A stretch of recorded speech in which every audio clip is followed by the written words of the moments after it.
పవన్ దీక్షలపై చర్చ ఎందుకు అంటే మంచి మాట్లాడటం కూడా ఈరోజు పెద్ద తప్పైపోయిందండి. సనాతన ధర్మాన్ని, హిందువుల మనోభావాలని కాపాడాలి, పవిత్రతను కాపాడాలి అని అడిగితే కూడా ఆయన పైన విమర్శల దాడిని కొనసాగిస్తున్నారు. మనం గమనిస్తే ఎవరైతే నార్త్లో బలంగా జరుగుతున్నటువంటి అంశం ఏంటంటే, ఉత్తరాదిన యోగి ఆదిత్యనాథ్ దాస్, దక్షిణాదిన పవన్ కళ్యాణ్, వీరిద్దరూ కూడా హిందూ ధర్మాన్ని కాపాడేటువంటి రెండు రథచక్రాలు.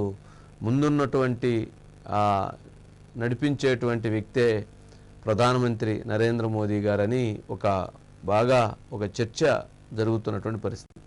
మరి సనాతన ధర్మం గురించి అంటే ఇది ఎవరి కోసం ఆయన అడుగుతున్నది? హిందూ సాంప్రదాయాలను కాపాడటం కోసమే కదా. మరి అలాంటి సాంప్రదాయాల కోసం పోరాడుతున్నటువంటి వ్యక్తిని సమర్థించకుండా విమర్శించే విధంగా, అవమానించే విధంగా, అవహేళన చేసే విధంగా మాట్లాడుతున్నటువంటి వాళ్ళని ఏమనాలి,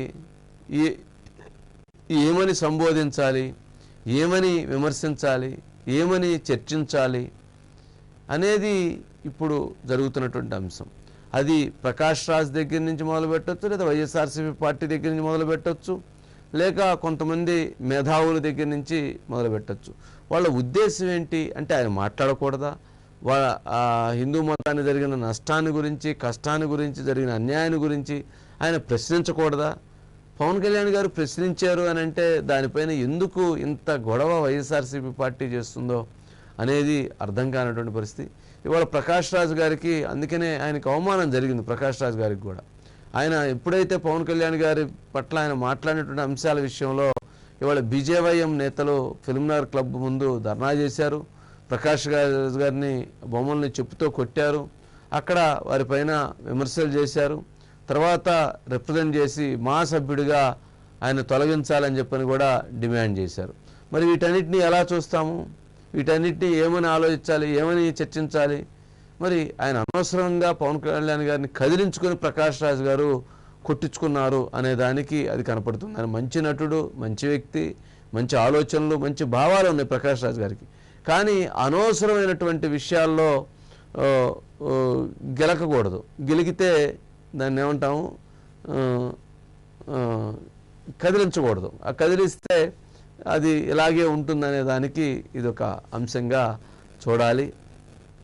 మరి ఏదైనా కానీ ఇప్పుడు ఆయన మనం చూస్తే గతంలో కూడా వారాహి అమ్మవారి దీక్షని చేపట్టారు గతంలో పవన్ కళ్యాణ్ గారు. అట్లాగే అంతకుముందు చేసినటువంటి దాంట్లో చాతుర్మాస దీక్షని కూడా ఆయన చేపట్టారు. అట్లాగే ఇప్పుడు ప్రాయశ్చిత్త దీక్ష చేపట్టారు. గతంలో అనేకమైనటువంటి దీక్షలను కూడా ఆయన చేపడుతున్నటువంటి పరిస్థితి ఉంది. మరి ఆ విధంగా ఆయన ముందుకు వెళుతుంటే ఆయన పైన విమర్శ దాడి చేయటం అనేటువంటిది సరైనది కాదు. మరి దీనిపైన ఇప్పటికైనా నేతలు కొంత బాధ్యతతో ఆలోచించుకోవాలి, కొంత బాధ్యతతో ముందుకు వెళ్లాల్సినటువంటి అంశం ఉంది అనేది గమనించాలి రాజుగారు.